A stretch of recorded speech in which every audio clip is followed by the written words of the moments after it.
Saya berpikir nak buat negatif, tambah ya. Kita kalau berjumpa mesti buat negatif. Jadi mesti buat negatif. Saya rencana pun. Kita kalau berjumpa mesti buat negatif.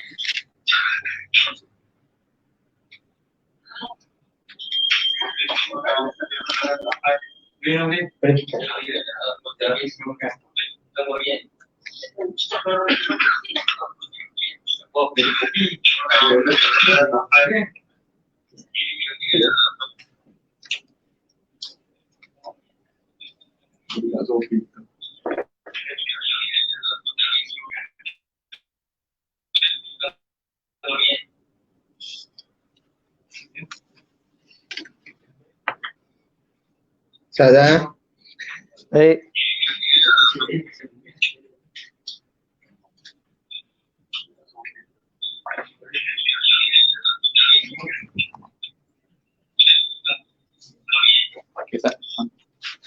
Okey, insya-Allah. Salah. Baik. Baik.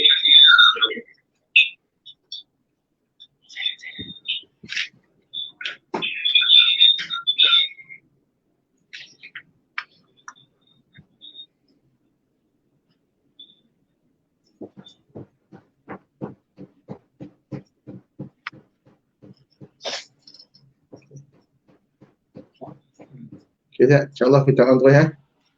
Baik, alhamdulillah. Bisa, insyaAllah. Baik. Ustaz dah tunggu dah tu. Semangat ya, insyaAllah.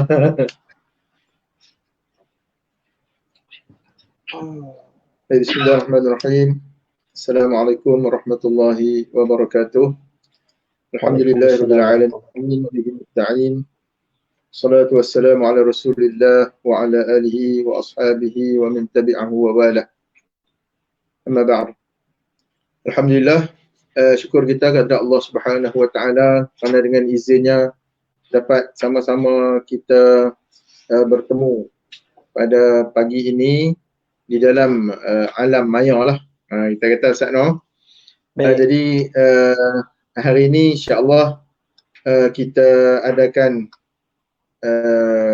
kuliah ataupun kita sebut sebagai Duha Talk. Duha Talk Ustaz Noh.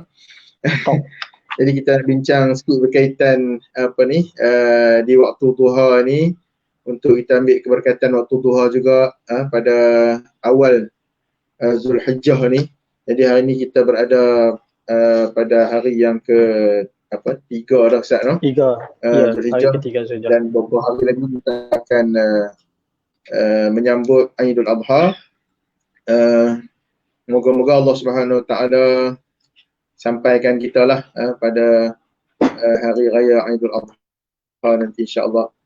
Jadi di Zakat Pulau Pinang ni kami ucapkan banyak terima kasih lah kepada Fadil Ustaz Zuzali bin Arifin selaku penceramah ataupun tazkirah kita pada pagi ini yang akan sama-sama berkongsi dengan kita berkaitan dengan satu tajuk yang sangat istimewa insya-Allah, iaitu berkaitan dengan ibrah surah Al-Kahfi buat ummah akhir zaman ini. Jadi apa khabar Ustaz? Sihat no? Alhamdulillah sihat. Okey guys, nak clear ya. Jadi kita mungkin nak berkenal-kenalan sikit dengan Ustaz kita ni. Kalau kita tengok nama yang diberi ni Ustaz Zuzali bin Arifin. Cuma asalnya Ustaz dari mana Ustaz? Saya bismillahirrahmanirrahim. Saya memang asal daripada Teluk Air Tawak. Orang asal Jati, anak Jati Pulau Pinang lah. Membesar di sini. Alhamdulillah. Oh, maknanya asal di Pulau Pinang dan sekarang pun bertugas di negeri kelahiran sendiri, no? Alhamdulillah. Sekarang ni Ustaz bertugas di mana Ustaz? Anak sekarang ni yang terakhir ni sekarang ni berada di SK Mutiara Perdana di Sungai Ara, Bayan Lepas. Oh, ya. Berapa lama dah berkhidmat Ustaz dengan sekolah? Dengan sekolah ni baru masuk tahun yang keempat. Tahun yang keempat di SK Mutiara Perdana. Alhamdulillah. Hmm. Jadi sebelum tu Ustaz mendapat pendidikan awal sampailah ke peringkat mana Ustaz? Mungkin boleh kongsi sikit dengan kita kalau tak keberatan. Baik, kalau ikut paling mana daripada sekolah menengah, Ana bersekolah di Al-Masyur Lelaki Pulau Pinang selama 5 tahun sampai tingkatan 5. Kemudian meneruskan pengajian di masa tu kolej lah, sekarang ni jadi Uniza lah, Kuza di Terengganu dalam bidang syariah. Kemudian melanjutkan pelajaran ke Universiti Al-Azhar, nama sama macam Ustaz Azhari lah, di Al-Azhar, Mesir, 2 tahun. 2 tahun, masa tu dia buat pengajian dengan sana dan Ana orang batch pertama lah yang imtihan kabul, periksa di sana. Kemudian terus balik Malaysia lah tahun 2007. Alhamdulillah. 2007 tak lah? Ya. Kira apa ni, perjalanan perkhidmatan pun kira semua di Pulau Pinang ni banyak orang Ustaz, no? Mula tu di Perak sekolah Cina dulu 4 tahun, kemudian balik sekolah Tamil. Sekolah Tamil lebih kurang 2 tahun, lepas tu baru masuk sekolah Melayu lah ni. Ya. Maknanya tiga sekolah tu dah Ustaz rasa ni, no? Alhamdulillah. Dah rasa dah. Baiklah Ustaz. Jadi saya insya-Allah tuan-tuan dan puan yang berada di luar sana, alhamdulillah sikit sebanyak kita dapat mengenali Ustaz Zuzali dengan insya-Allah lebih dekat lagi nanti insya-Allah. Tapi untuk mukadimah ni kita kenal dah ni, dan kira boleh menggali ilmu di Al-Azhar tu, cuma saya nama je Azhari, tak sampai di sana. Tak sampai, insya-Allah ke depan. Kita teruskan pagi ni Ustaz, insya-Allah. Baik. Mungkin nak masuk pada persoalan kita berkaitan dengan surah Al-Kahfi ni lah Ustaz. Nak minta Ustaz terangkan sikit berkaitan dengan pengenalan dan juga sedikit isi-isi yang ada di dalam Suratul Kahfi ni, sebab kalau kita lihat Suratul Kahfi ni memang di antara surah yang digalakkan oleh baginda Nabi SAW untuk kita membaca pada malam Jumaat, kan? Dan kita tengok banyak perintah-perintah yang suruh kita ambil manfaat daripada surah-surah Al-Kahfi. Contohnya kita digalakkan menghafal 10 ayat awal dan 10 ayat akhir tu Ustaz, kan? Jadi nak mintalah yang bagi kita untuk bagi kepada kita berkaitan dengan isi-isi dan juga apa yang boleh Ustaz kongsikan sikit berkaitan dengan surah Al-Kahfi ni. Tafadhal Ustaz. A'udzubillahi as-sami'il 'alim minasyaitonir rajim. Bismillahirrahmanirrahim. Alhamdulillahi rabbil alamin wa bihi nasta'in wa ala umuri dunya waddin wa ala alihi wa ashabihi ajma'in. Allahumma salli wa sallim ala hadzal nabiyil karim wa ala alihi wa ashabihi ajma'in. Qala rabbi shrah li sadri wa yassir li amri wa hlul 'uqdatam min lisani yafqahu qawli. Amma ba'd. Assalamualaikum warahmatullahi wabarakatuh. Yang dikasihi moderator kita pada pagi ini, Fadil Ustaz Haji Azhari, yang dikasihi rakan-rakan daripada Pusat Zakat Pulau Pinang, seterusnya para pendengar, penonton kita pada pagi ini. Alhamdulillah, pertama dan selamanya syukur kita kepada Allah Azza wa Jalla. Pada pagi Jumaat ini 3 Zulhijjah, kita diberi kesempatan oleh Allah Subhanahu wa Taala untuk sama-sama berkongsi ilmu pada medium yang disediakan oleh Zakat Pulau Pinang, berkisar tajuk berkaitan dengan Suratul Kahfi ataupun Ibrah, lebih tepat Ibrah ataupun bahasa Melayunya kita sebut pengajaran lah. Baik, tuan-tuan, puan-puan, muslimin, muslimat yang dirahmati Allah Subhanahu wa Taala, Jadi kalau kita nak cerita lanjut tentang suratul Kahfi ni, dia perlukan pengajian yang mendalam lah, ataupun kita kata harfun biharfin, satu-satu dengan tafsirnya dan sebagainya.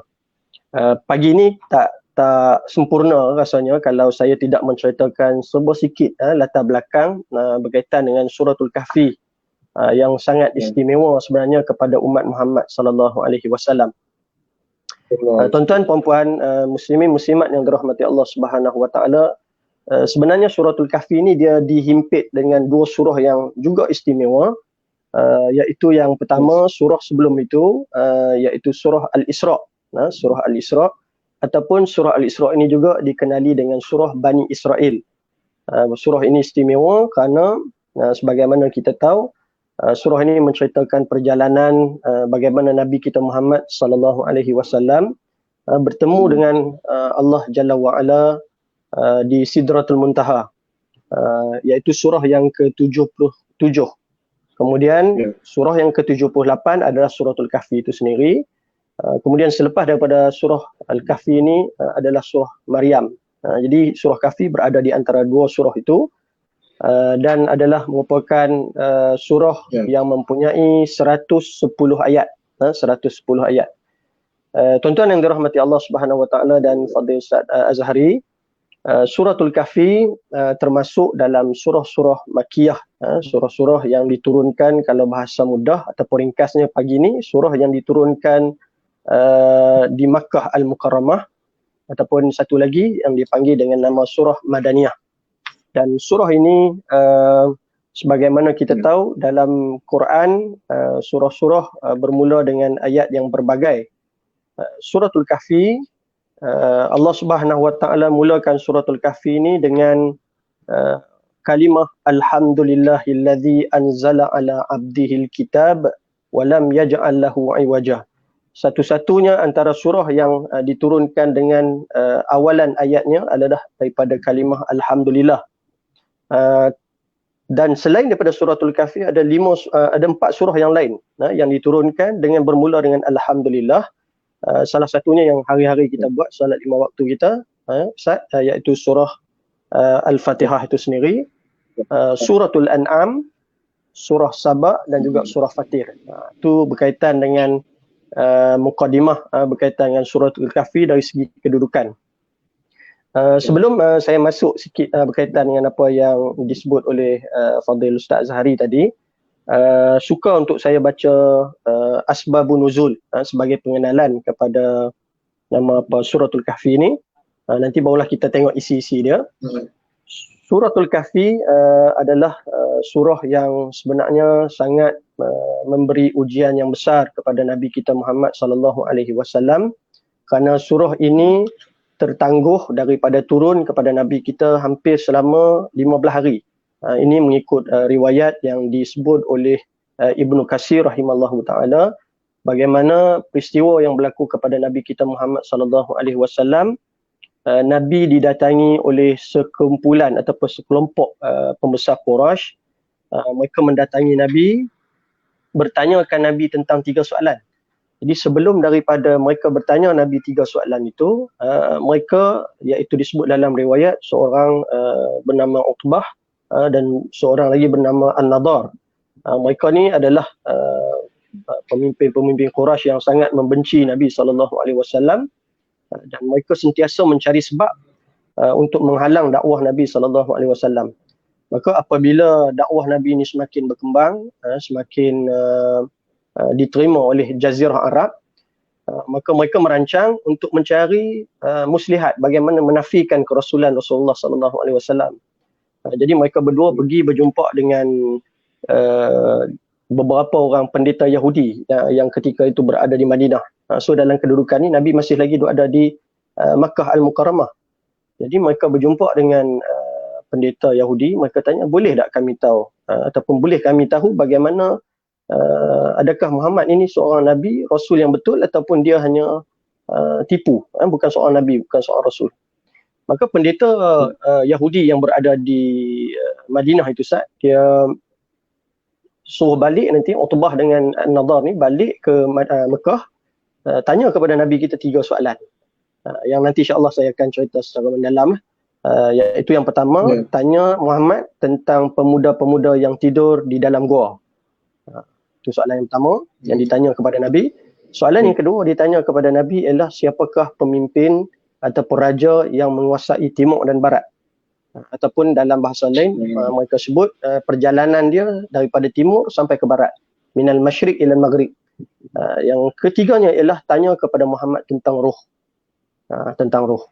Jadi kemudian apabila mereka balik ke Mekah ketika itu, mereka tanya kepada Nabi kita Muhammad sallallahu alaihi wasallam, maka Nabi sallallahu alaihi wasallam, kita sebagaimana kita maklum, Nabi ini la yantiqul anil hawa in huwa illa wahyun yuha. Nabi ini dia tak bercakap dengan hawa nafsu dia. Dia tidak bercakap dengan akalnya semata-mata, melainkan ia dipandu dengan wahyu Allah Subhanahu wa taala.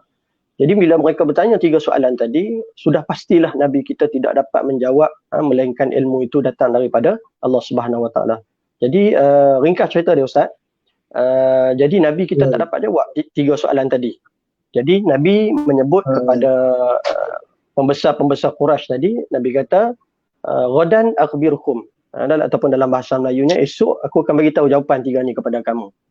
Maka Ustaz dan para pendengar yang dikasihi oleh Allah Subhanahu Wa Taala sekalian, jadi keesokan harinya Nabi berharap pada malam tersebut Jibril akan turun, ataupun Allah Subhanahu Wa Taala mengutuskan Jibril menyampaikan perkabaran tentang 3 perkara tadi. Tapi tunggu sampai kesudah Jibril tak turun, menyebabkan Nabi rasa sangat-sangat tertekan dengan pertanyaan Arab tadi, apa pembesar Quraisy tadi. Dan ulama menyebut hampir lebih kurang 15 hari wahyu tak turun. Dan insya-Allah nanti saya akan cerita lagi bagaimana proses penurunan wahyu dan cerita-cerita berikut berkaitan dengan ibrah daripada surah Al-Kahfi ini. Wallahu a'lam. Ya, alhamdulillah Ustaz. Terima kasih banyak di atas pencerahan sikit berkaitan dengan sebab-sebab turun surah Al-Kahfi ini, dan bagaimana perasaan baginda Nabi kita sallallahu alaihi wasallam pada ketika itu kan, kerana disoal oleh pembesar-pembesar Quraisy ni untuk nak menjawab soalan-soalan tersebut, kerana itu merupakan salah satu perkara yang mungkin akan melibatkan juga ketidakpercayaan mereka kepada dakwah Nabi SAW kan. Ya, betul. Jadi untuk soalan yang kedua ni Ustaz, insyaAllah jadi bila kita sebut tadi tu berkaitan dengan 3 perkara tu yang disoal oleh pembesar Quraisy tadi ni, mungkin di round yang kedua ni Ustaz, Ustaz boleh sebut juga berkaitan dengan hikmah Allah Subhanahu Wa Taala meletakkan kisah-kisah yang ada di dalam surah Al-Kahfi ini sebagai panduan ataupun sebagai pencerahan juga kepada kita. Kenapa dalam surah Al-Kahfi itu Allah letakkan cerita-cerita ataupun kisah berkaitan dengan Ashabul Kahfi dan juga beberapa cerita yang lain Ustaz. Jadi fadhil Ustaz. Ya, baik. Terima kasih kepada moderator kita pagi ini, Fadil Ustaz Haji Zahri. Sikit sebelum anda masuk pada persoalan yang kedua tu, poin utama asbabun nuzul ataupun sebab turunnya surah Kahfi ini, berdasarkan cerita yang saya cerita tadi ni, dia ada kaitan dengan satu riwayat tentang bagaimana perkara yang sama juga berlaku kepada Nabi Allah Sulaiman alaihi salam. Dalam perkara yang berlaku kepada Nabi itu, setelah Jibril turun membawa suratul Kahfi ini, selepas para ulama sebut lebih kurang 15 hari wahyu itu tertangguh, sehingga kan di dalam ayat yang ke-24 Allah Subhanahu Wa Taala cerita bagaimana sempitnya dada Nabi sallallahu alaihi wasallam apabila jawapan itu tidak dapat diberi, kerana pembesar Quraisy ini datang setiap hari tanya Muhammad berbohong, dia tidak boleh dapat menjawab soalan dan sebagainya, dia bukan nabi, dia bukan rasul dan sebagainya. Maka Nabi ni sangat sempit dada Nabi ni kerana Nabi tidak boleh memberi jawapan, dan Nabi memang kita pasti Nabi tidak mengetahui jawapan itu, melainkan jawapan itu turun daripada langit. Maka setelah turun suratul Kahfi ini, maka dijawab pada ayat 23 dan juga ayat 24 bahwasanya kesalahan Nabi kita ialah Nabi terlupa menyebut satu kalimah, satu perkataan, iaitu perkataan insya-Allah. Yang mana Ustaz Azhari dalam suratul Kahfi ni ada dua tempat Allah mengajar Nabi kita Muhammad dan kita umat Nabi SAW apabila satu perkara, apabila satu perbuatan yang kita nak buat ke hadapan, maka pada Nabi menjadi satu kewajipan, wajib. Tapi pada kita sunat menyebut perkataan insya-Allah. Maka begitu juga yang diceritakan kepada kita, wahyu itu tidak turun kerana kalaulah Nabi sebut, Nabi menyebut perkataan ghadan akhbirukum insya-Allah, nescaya esok tu wahyu akan turun. Tetapi pengajaran ayat 24 dan 23 daripada suratul Kahfi menceritakan kepada kita bahawa Nabi hanya menyebut perkataan ghadan akhbirukum ataupun akhbirukum ghadan, esok aku akan bagi tahu, tetapi tanpa menyebut perkataan insya-Allah. Berlaku juga kepada Nabi Allah Sulaiman. Dalam satu riwayat diceritakan kepada kita di mana Nabi Sulaiman setiap kali dia menggauli isteri-isteri di baginda, setiap kali itu akan mendapat anak. Nak cerita kata bakar Nabi Sulaiman ni grade A lah kan. Dalam riwayat kata Nabi Sulaiman ada 80, ada 90, dan satu riwayat kata Nabi Sulaiman ada 100 isteri. Jadi setiap kali dia menggauli isteri dia akan lahir seorang anak. Ni macam mana tak tahulah, 9 bulan ke 6 bulan kita tak tahulah. Tapi setiap kali dia gauli isteri dia akan dapat seorang anak. Sehinggalah satu hari bila ditanya kepada Sulaiman, Nabi Sulaiman, apakah esok akan lahir seorang anak daripada kamu? Maka Nabi Sulaiman kata, ya sudah pasti, sekiranya aku menggauli isteri aku, maka aku akan dapat anak. Maka keesokan apabila berlaku perkara tu, Nabi Sulaiman tak dapat anak. Semua isteri-isteri dia tak dapat anak. Maka diceritakan kepada Nabi kita Muhammad sallallahu alaihi wasallam, sebabnya ialah Nabi Sulaiman tidak menyebut perkataan insya-Allah. Baik, Fadil Ustaz Azhari dan sahabat-sahabat pendengar di ruang zakat, medium zakat pada pagi ini. Baik, balik kepada soalan yang kedua yang ditanya oleh Fadil Ustaz Azhari, iaitu berkaitan dengan cerita-cerita yang terkandung dalam suratul Kahfi. Sebelum sikit untuk saya masuk tentang cerita-cerita yang ada di dalam suratul Kahfi ni, pertama sekali kita para pendengar sekalian, kita kena tahu siapa sebenarnya yang meletakkan surah ini sebagai nama suratul Kahfi. Mengikut para ulama tafsir, sedangkan surah ni dalam, kalau kita tengok ada 4 cerita utama lah. Yang pertama ada cerita berkaitan dengan Al-Kahfi itu sendiri ataupun Ashabul Kahfi itu sendiri. Yang kedua berkaitan dengan Nabi Musa dan juga Khidir alaihi salam.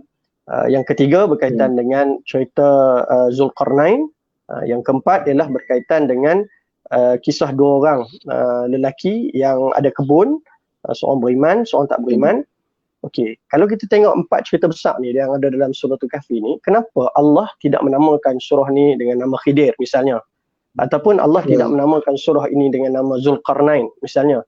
Kenapa dinamakan Al-Kahfi? Dan yang menamakan surah ini bukan baginda Nabi SAW, tetapi ulama menyebut yang meletakkan nama-nama ini ialah Jibril alaihissalam atas kehendak Allah Subhanahu Wa Taala. Maka surah ini dinamakan suratul Kahfi. Jadi kita kena tahulah nama suratul Kahfi itu bukan Nabi kita main letak macam tu je, tetapi dia adalah kabaran yang dibawa oleh Jibril. Wahai Muhammad, surah ni bagi nama suratul Kahfi, walaupun dalamnya ada kisah-kisah yang lain. Baik, nama Kahfi itu juga sendiri, kalau kita mengaji dalam bahasa Arab, kita akan jumpa dalam surah At-Taubah, perkataan contohnya perkataan ghar, ghin, alif, ra, ghar. Ghar ini dalam bahasa Arab juga memberi nama, artinya gua. Tetapi kalau kita gua, tapi dalam cerita ghar ini diceritakan bagaimana Nabi kita Muhammad dan juga sahabat yang dikasihi baginda, iaitu Sayyidina Abu Bakar, mereka dalam gua Sur. Maka gua Sur itu diberi nama ghar, dan gua Hira juga diberi nama ghar. Kenapa dalam satu sebab surah ini diberi nama Al-Kahfi? Maka Kahfi dengan ghar ini ada sedikit perbezaan, iaitu dalam segi penggunaan bahasa Arab, ghar ini hanya ruang ataupun gua yang sempit, yang mungkin boleh masuk 1, 2 orang, 3 orang kan. Sebagaimana kita tengok ya tak besar. Kita tengok gua Hira berapa orang je boleh masuk, gua Sur berapa orang je boleh masuk kan. Tapi Kahfi ni kalau kita baca riwayat, mereka 7 orang lah kalau ikut duduk dalam gua. Maknanya mereka boleh lagi berbaring kiri kanan bergerak dalam gua kahfi itu. Maka sebab itu dinamakan surah ini Al-Kahfi, iaitu satu gua yang besar yang boleh memuatkan lebih daripada 2-3 orang. Baik, Ustaz dan para pendengar sekalian, sebagaimana saya sebut tadi, dalam asas surah Kahfi ini ada 4 cerita yang besar. Dan sebenarnya kalau pagi ni kita nak ulas tajuk yang pertama, Ashabul Kahfi itu sendiri, rasanya tak habis 1 jam. Sebab cerita panjang lah. ya panjang. Cerita Ashabul Kahfi ini sangat panjang.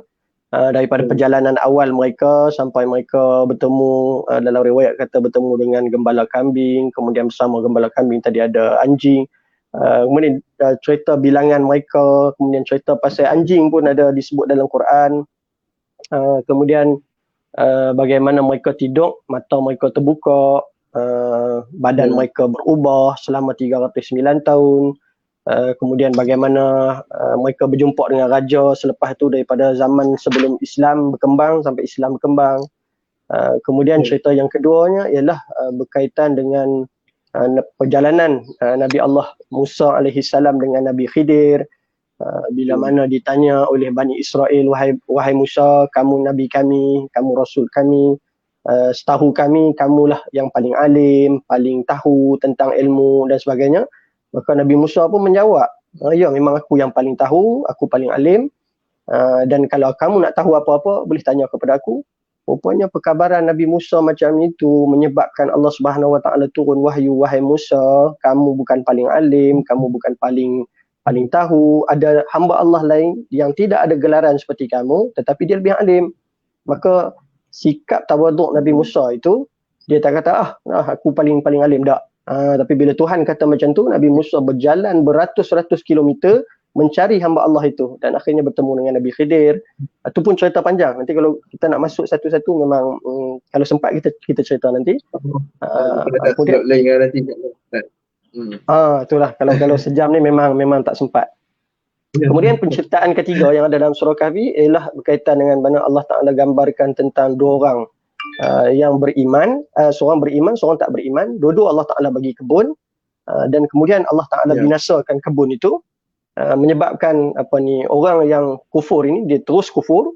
Orang yang beriman maka dia berserah kepada Allah Subhanahu Wa Ta'ala sama ada soal rezeki, kejayaan dunia ataupun akhirat, maka dia kembali kepada Allah. Dan cerita yang ketiga ni juga sangat dekat dengan cerita yang keempat, sangat dekat dengan kita, kerana Nabi SAW sebut di akhir zaman nanti ataupun alamatul kubra nanti kita akan bertemu dengan satu makhluk nama dia Ya'juj Ma'juj. Ya'juj wa Ma'juj, dia bukan 2 spesies, dia adalah nama bagi dia. Ya'juj Ma'juj tu nama bagi dia. Dan nanti juga kalau sempat ataupun kali ni ke di lain masa ke, kita akan cerita pasal Ya'juj Ma'juj saja. Cuma dalam kondisi cerita Ashabul Kahfi ni, dalam tafsir surah Kahfi ni, cerita dia ialah apabila Zulkarnain itu sendiri bertemu dengan Ya'juj dan Ma'juj. Baik, saya rasa sekadar tu soalan yang kedua. Nanti kalau ada apa-apa kita tambah di hadapan. Wallahualam, saya serah pada moderator kita. Ya, baik. Terima kasih Ustaz di atas pencerahan tersebut. Jadi alhamdulillah tuan-tuan dan puan-puan yang berada di bersama-sama kita pada pagi ini, mungkin kita dah dapat sikit ataupun pencerahan daripada Ustaz berkaitan dengan suratul Kahfi ni. Yang memang sangat menarik sebenarnya. Kalau kita tengok satu surah tu saja pun dah memang Allah letakkan 4 cerita, kan. Yang cerita-cerita tu semua memang kalau kita boleh ambil pengajaran yang ada dalam cerita-cerita tersebut tu, maknanya banyak kebaikan ataupun banyak ilmu yang boleh kita dapat di dalam cerita-cerita yang telah Allah Subhanahu Wa Taala letakkan tu. Jadi Ustaz, kalau kita nak ambil satu-satu cerita tu, memang masa kita ni agak terhad lah, kan. Kalau kata boleh lagi nanti insya-Allah kita mungkin ada slot-slot lain nanti, mungkin kita boleh fokuskan pula satu-satu cerita tu supaya kita dapat manfaat daripada kisah-kisah yang telah Allah Subhanahu Wa Taala sebut di dalam suratul Kahfi ni.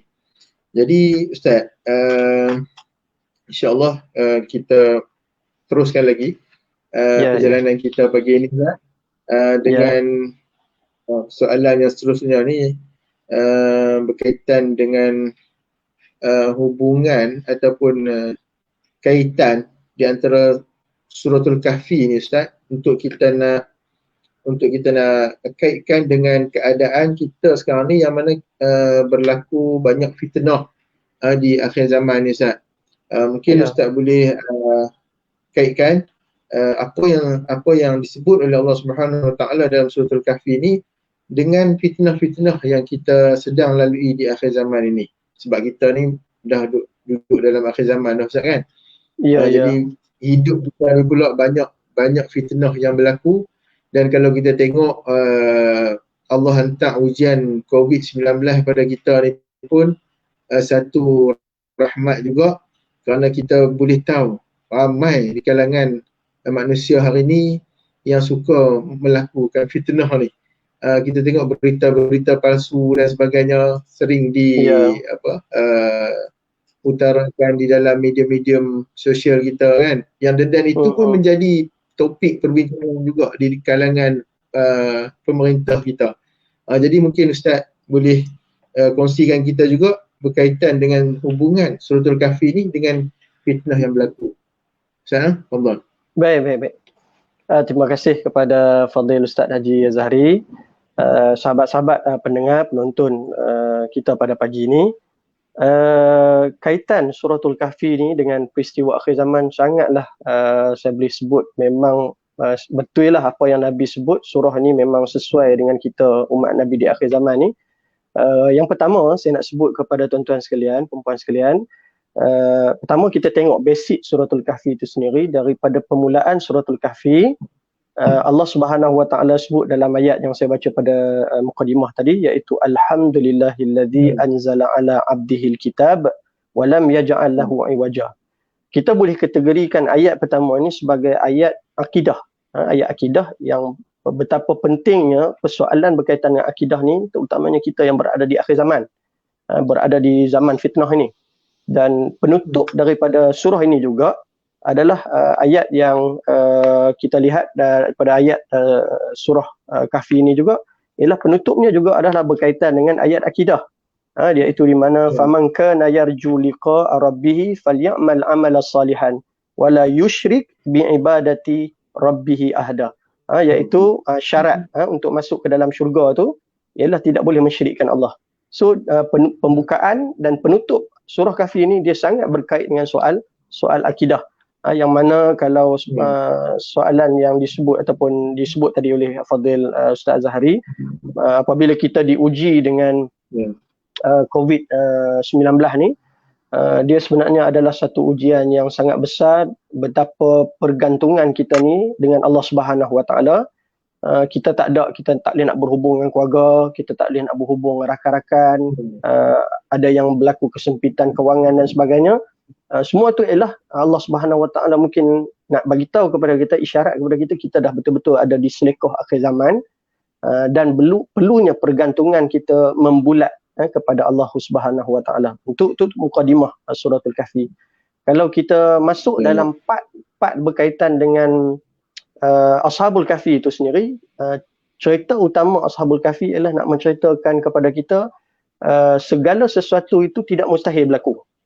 Sebagaimana kita tengok hari ini, kematian COVID-19 itu dengan virus yang sangat kecil, yang tak boleh tengok dengan mata kasar, kena tengok dengan mikroskop.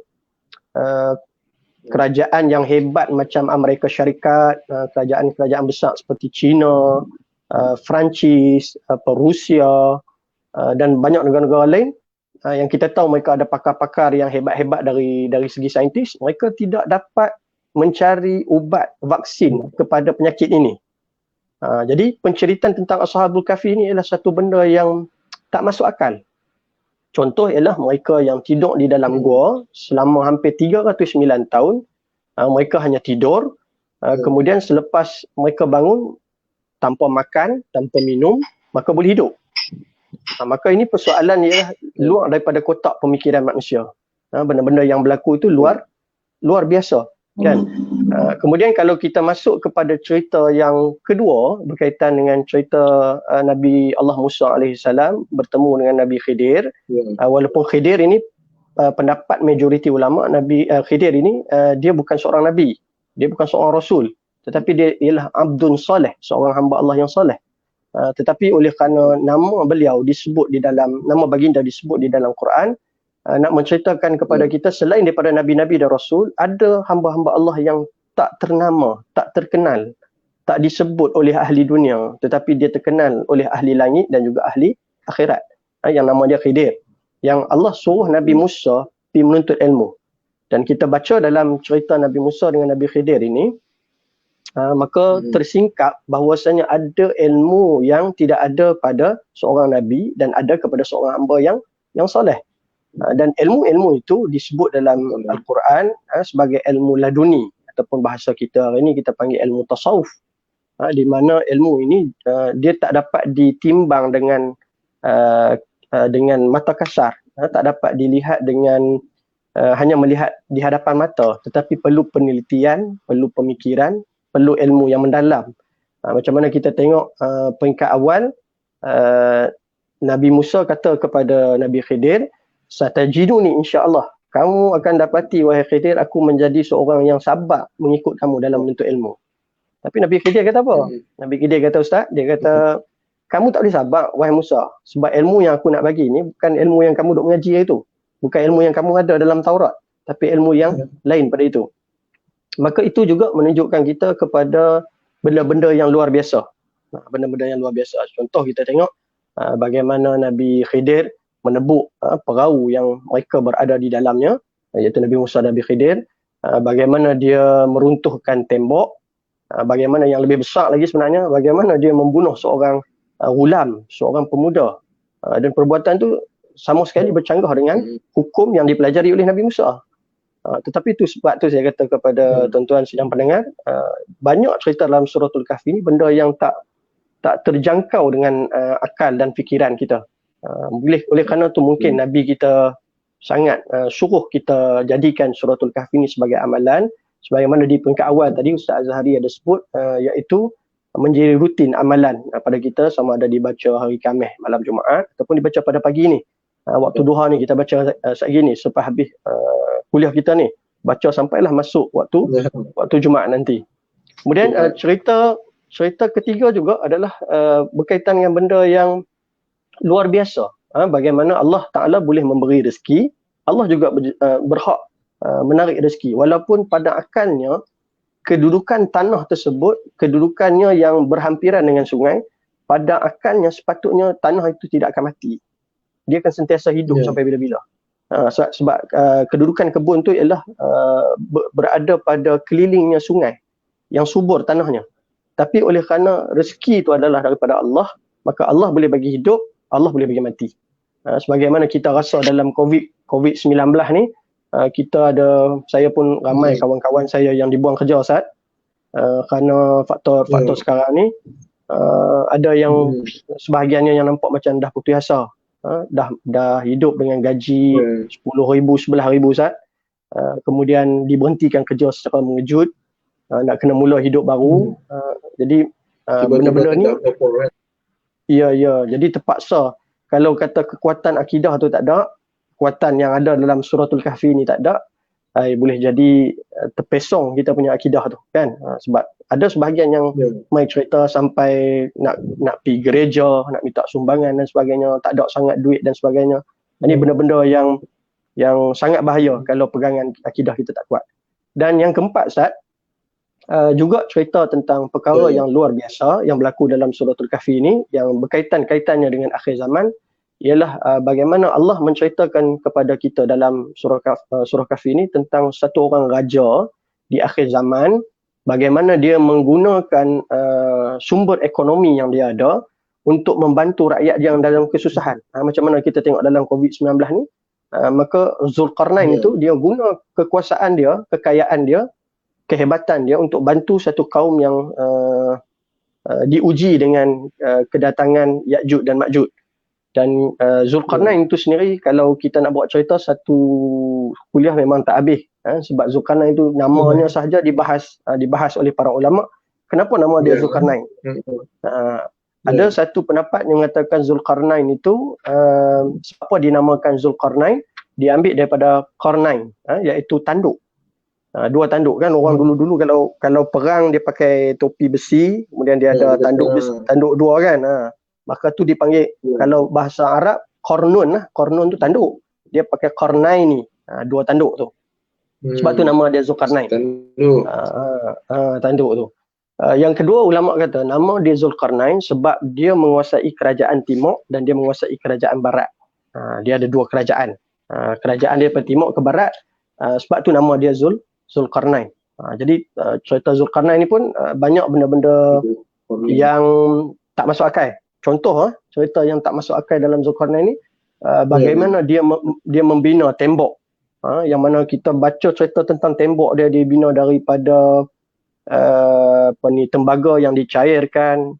Kemudian tembaga tadi dapat bertahan bila Ya'juj Ma'juj korek, bila besar dia 5 kupang kita ni, kemudian kembali tertutup. Tertutup. Tu banyaklah benda-benda luar biasa yang ada dalam Suratul Kahfi ni yang sebenarnya sangat memberi pengajaran kepada kita yang berada di akhir zaman ni.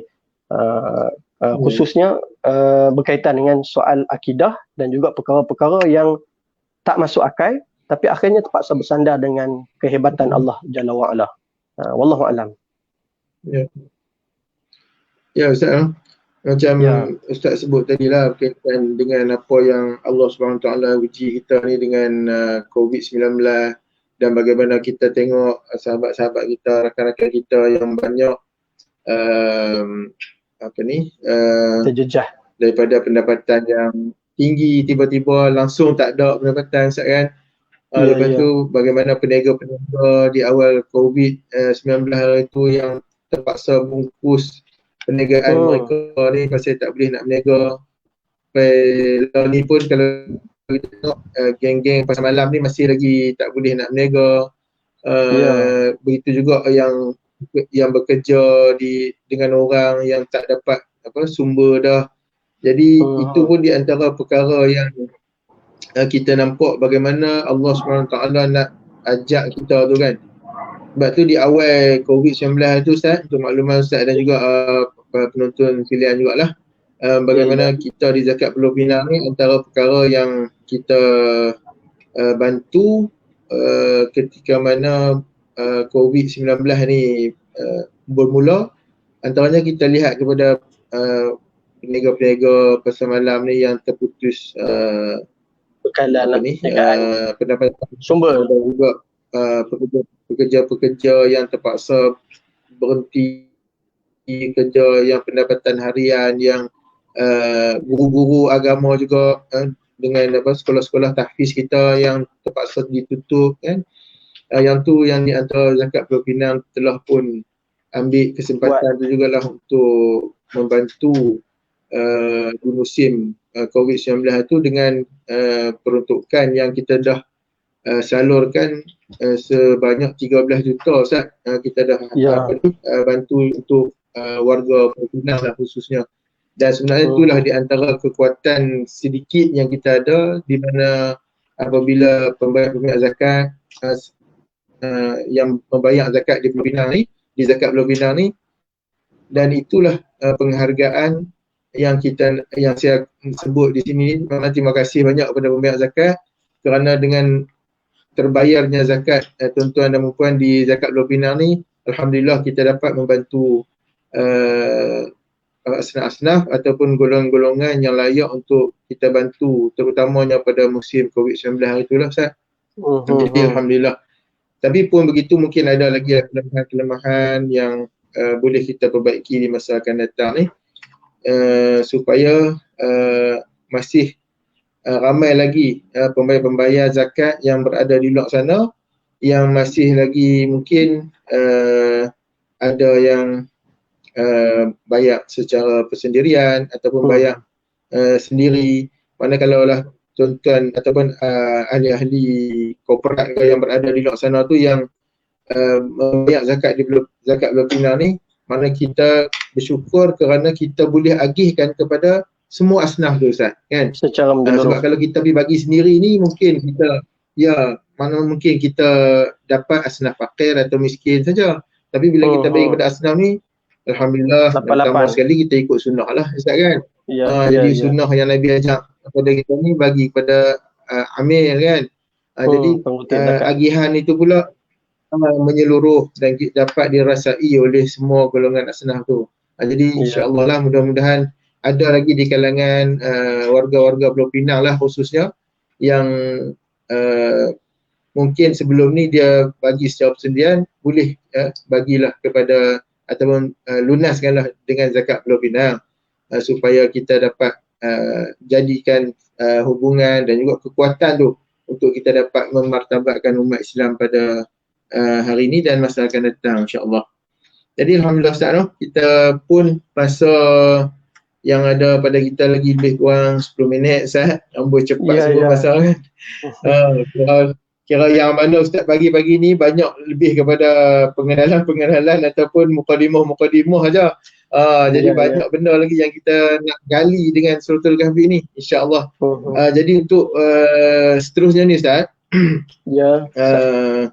kalau apa yang Ustaz sebut tadi tentang 4 kisah yang ada dalam Suratul Kahfi tadi ni, kalau kita tengok dari segi kisah Ashabul Kahfi, kisah Nabi Allah Musa dengan Nabi Hadir, kisah Zulkarnain dan juga kisah lelaki yang ada kebun ni Ustaz.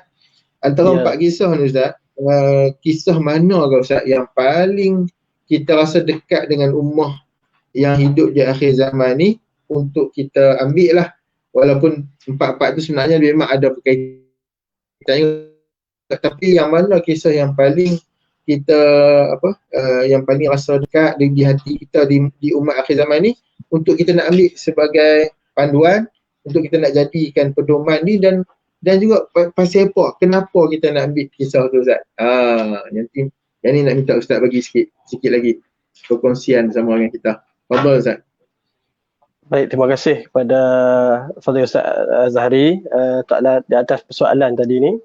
Baik, kalau saya sebut kepada sidang hadirin yang ada pada pagi ini, kalau seboleh-bolehnya kita nak hadam semua kisah yang ada dalam tafsir surah Kahfi ni. Tapi untuk perkisahan yang berlaku yang sangat dekat dengan kita hari ini ialah cerita berkaitan dengan Ashabul Kahfi itu sendiri. Bagaimana kita tengok Ashabul Kahfi ni ialah sekelompok pemuda yang dia adalah sikit cerita-cerita yang ada kaitan dengan Israiliyat, iaitu 6 orang pemuda kemudian bertemu dengan seorang gembala kambing, jadi 7 orang. Bagaimana mereka ni dalam kelompok umat Islam yang sedikit, kerana kita di akhir zaman ni kita duduk dalam suasana bada'al Islamul ghariban, di mana Nabi SAW sebut Islam ni mulanya dengan dagang, kemudian di akhir nanti dia akan jadi dagang juga. Maknanya kefahaman Islam itu dia akan sampai satu tahap sebelum dia ada beberapa fasa Ustaz, sebelum daripada dia ada alamatul sughra, tanda kiamat kecil, alamatul kubra, tanda kiamat besar. Okey, di antara alamatul sughra dengan alamatul kubra tu, pertengahan dia tu dia panggil border lah, border. So border tu Islam akan naik balik. So border tu kata para ulama ialah apabila datangnya Al-Mahdi. So sebelum datang Al-Mahdi tu ialah kita berada pada fasa terakhir alamatul sughra. Baik, jadi bila Al-Mahdi datang, ulama kata dia bukan alamatul kubra, bukan tanda besar. Kerana tanda besar itu bermula dengan datangnya Dajjal. So bila datang Imam Mahdi itu, dia adalah border. Dia adalah pertengahan. Celah sikit Ustaz. Nak celah sikit. Maknanya alamatul sughra ataupun alamat kecil ni Ustaz, kalau kita tengok boleh katakan habis. Dah ada semua dah Ustaz, kan? Habis semua jadi dah. Ya, okey Ustaz, sambung. Baik. Jadi sebagaimana Ustaz Azhari sebut tadi, dia border. Jadi kalau kita tilik alamatul sughra, tanda-tanda kecil ni habis belaka dah. So sebelum tanda kecil itu berakhir, cerita Ashabul Kahfi ni dia cerita kepada kita yang saya nak sebut benda yang kaitan dengan akhir zaman ni, bagaimana 6 orang ataupun ditambah dengan seorang lagi menjadi 7 ini, mereka membawa diri untuk mempertahankan akidah yang mereka pegang waktu tu. Kerana semasa mereka tu, setengah ulama kata, menggambarkan kepada kita mereka ialah anak kepada pembesar-pembesar Rom, tetapi mereka beriman kepada Allah. Oleh kerana tidak ada kekuatan untuk mereka mendapati fitnah zaman itu, iaitu fitnah ramainya orang bukan Islam berbanding orang Islam di zaman tu lah, maka mereka terpaksa beruzlah, mengasingkan diri mereka daripada suasana fitnah zaman itu, mengasingkan diri mereka di dalam gua ataupun kahfi itu hanya kerana untuk menyelamatkan akidah mereka. Jadi kita di akhir zaman ni, oleh kerana kita duduk di zaman fitnah yang sangat besar, sebagaimana zaman Ustaz Azhari sebut tadi, fitnah dari segi media, hartanya, fitnah wanita, fitnah duit, fitnah berkaitan dengan alam cyber yang kita hari ni maklumat nak menipu semua tu di hujung jari saja, dan sebagainya. Maka zaman itu orang yang menjaga diri daripada termasuk dalam kelompok fitnah ni, mereka itulah yang disebut oleh Nabi sebagai ghariban, sebagai orang yang asing, dagang membawa Islam mereka. Apa yang mereka cakap akan jadi betul ke? Betul ke? Maknanya jadi asing balik Islam tu. Walhal Islam tu datang dengan kesempurnaannya, dengan kelengkapannya dan sebagainya. Jadi kaitan cerita Ashabul Kahfi ni yang saya nak bagi penekanan sangat dekat dengan kita yang berada di akhir zaman ni. Sangat dekat. Maka kita tengok bagaimana petunjuk Allah Subhanahu Wa Taala tentang surah Kahfi. Yang ini pandangan peribadi saya lah. Yang saya nak kata surah Kahfi ni dia ada kaitan dengan kita di akhir zaman.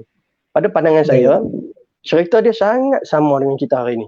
Apabila kita dah jadi gharib, Islam tu jadi gharib, kemudian Ashabul Kahfi tidur dalam gua 309 tahun, Ustaz Azhari dia bangun 309 tahun itu, dia dapati Islam itu telah berkembang sehingga negara yang mereka duduk itu telah menjadi negara Islam.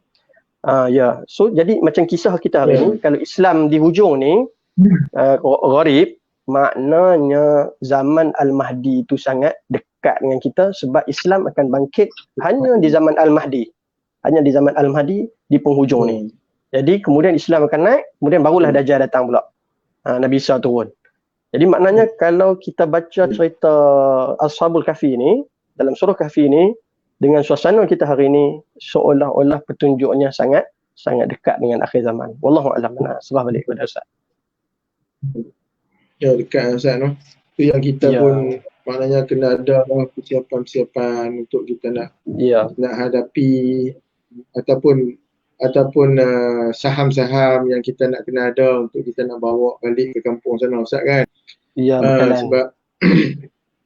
sebab teringat juga tadi yang berkaitan yang Ustaz sebut masalah bila Allah uji dengan COVID-19 tadi ni, ada yang sanggup nak cari gereja, nak cari tempat-tempat yang boleh membantulah untuk dapatkan sedikit habuan dunia ni untuk meneruskan kehidupan ni. Maknanya kalau kita tengok di situ tu macam dengan pengajaran daripada surah Al-Kahfi ni nak banding dengan 7 ataupun 6 orang lelaki yang sanggup bawa diri tidur di dalam gua semata-mata nak menjaga akidah ni. Kalau kita tengok pergi dengan keadaan tak ada bawa makanan apa pun kan. Ya, betul. Tapi kalau kita yang hidup zaman ni pula, bila kita uji COVID-19 ni, baru sikit ujian ni dah kita nak bercanggah pula akidah kita, nak sanggup nak pergi cari tempat-tempat yang tak sepatutnya. Yang tu kadang-kadang kita rasa macam Allah, mudah-mudahan Allah selamatkanlah golongan-golongan ataupun siapa-siapa saja lah yang ada keinginan ataupun rasa macam tu, seolah macam Allah bagi ujian ni seolah zalimnya Allah ni kan. Jadi nak dengan orang Islam pula tak boleh nak bantu, pergi cari orang bukan Islam. Mudah-mudahan Allah bagi hidayah kepada kita, insya-Allah. Dan Ustaz, sikit lagi ya Ustaz, masa yang ada kat kita ni, tak apa. Saya rasa soalan yang terakhir lah, insya-Allah dalam lebih kurang dalam 6 minit ke 7 minit ni Ustaz. nak minta lah nasihat dan juga pesanan daripada Ustaz sendiri kepada kami semua, terutama di Zakat Pulau Pinang, dan juga yang pendengar-pendengar atau yang yang bersama-sama dengan kita lah, berkaitan dengan ZPP Zuhur Talk pada hari ini, Ustaz. Fadhil. Baik, terima kasih kepada Fadil Ustaz Zahri. Untuk sebagai kesimpulan lah, pertama sekali seharusnya dan sepatutnya saya menasihati diri saya dululah untuk mengambil sebanyak mungkin ibrah pengajaran daripada surah Kahfi ini. Sebagai penutup, yang saya nak cadang untuk diri saya sendiri terlebih dahulu dan kepada seluruh pendengar di ruang medium zakat yang ada pada pagi ini, saya juga berbalik kepada apa yang disarankan oleh Nabi SAW, iaitu Nabi sarankan kepada kita di akhir zaman ni ada 4. Kalau kita buat conclusion, kita buat kesimpulan sebagai khatimah penutup ni, 4 benda yang Nabi ajar kita di akhir zaman ni ada 4 perkara. Baik, saya sebut yang pertama. Yang pertama ialah Nabi mengajarkan kepada kita untuk melazimi membaca 10 ayat awal daripada surah Kahfi. Kalau kita tak boleh baca selalu surah Kahfi ni hari Khamis malam Jumaat, masa tak ada masjid pula baca Yasin, maka sekurang-kurangnya kita hadam 10 ayat awal suratul Kahfi. Kemudian yang kedua, Nabi ajar kepada kita dalam hadis yang lain, Nabi kata baca 10 ayat akhir suratul Kahfi. Amalkan 10 ayat akhir, 10 ayat awal. So saya cadangkan 2 ini menjadi zikir harian, bacaan harian. Macam mana kita baca maksurat dan sebagainya kan. Di akhir zaman ni, rutin harian Ustaz. Jadi 2 ni kita buat jadi bagi jadi amalan. Macam mana kita baca maksurat dan sebagainya. Kemudian yang ketiganya, yang ni susah sikit. Susah sikit yang ketiga ni kerana nak kena lazimkan diri hari Khamis malam Jumaat ataupun hari Jumaat untuk dapat pahala tambahan sunat lah. Tapi kalau boleh baca hari-hari Kahfi lagi bagus lah. Kan? Baca Kahfi campur al-Mulk sikit kan. Tapi untuk kita buat di masjid tak sesuai lah. Surah Kahfi ni ada 110 ayat yang panjang. Kan? Jadi sebab tu orang ambil pilih baca Yasin. Jadi yang ketiga ialah amalan membaca surah Kahfi. Kalau kita nak dapat sunat lagi, baca hari Khamis, malam Jumaat ataupun hari Jumaat lah. Dan yang terakhirnya saya nak sebut kepada ayah-ayah, ibu-ibu dan para penonton pada pagi ini, iaitu satu amalan doa yang pagi ni saya nak ajak kepada tuan-tuan sekalian, yang mana kalau dalam sebahagian daripada kitab-kitab fiqh, ulama anjurkan kita membacanya pada akhir tasyahud akhir. Di akhir tasyahud akhir, sebelum kita memberi salam itu, sunat kita baca satu doa yang diajar oleh Nabi, iaitu kalau pagi ni boleh ikut saya sekali lah. Kalau kita nak buat, kalau di masjid tu kita ajak sampai pandai. Tapi pagi ni ruang tak ada. Tuan-tuan boleh cari dalam Google nanti ni, boleh cari dalam kita. Ya. Baik, bacaan dia ialah Bismillahirrahmanirrahim. Allahumma inni a'udzubika minal adzabi jahannam wa min azabil qabri wa min fitnati mahya wal mamat wa min syarri fitnati masihid dajjal. Jadi ada kalau kita susun situ ada 1, 2, 3, 4. 4 susunan yang Nabi ajar kepada kita. Ya, yang diakhiri dengan fitnah masihid dajjal, iaitu zaman dajjal.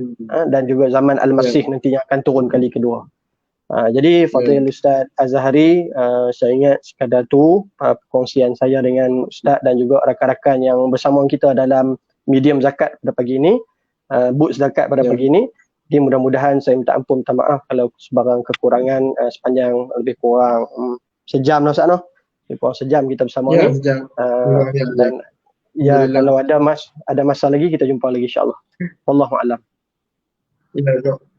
Alhamdulillah, terima kasih banyak Ustaz di atas perkongsian bersama-sama dengan Zakat Pulau Pinang pada pagi ini, dan luangkan masa Ustaz tu untuk sama-sama kita cukup kita amat terima kasih, dan moga-moga Ustaz akan teruskan lagi lah bersama-sama dengan kita, dan juga khususnya di masyarakat luar. Alhamdulillah Ustaz pun memang selalu menyampaikan kuliah-kuliah di luar kan. Jadi mudah-mudahan apa yang telah dikongsikan bersama dengan kita pada pagi ini ni, dan saya rasa banyak pengajaran kita yang ada ni walaupun agak singkat ni, untuk kita jadikan sedikit panduan supaya perjalanan kita yang tak kekal selamanya ni dapat kita laksanakan, jalankan dengan suasana yang mudah-mudahan diridai oleh Allah Subhanahu Wa Taala. Sekali lagi bagi zakat Pulau Pinang, saya ucapkan banyak terima kasih kepada Fadil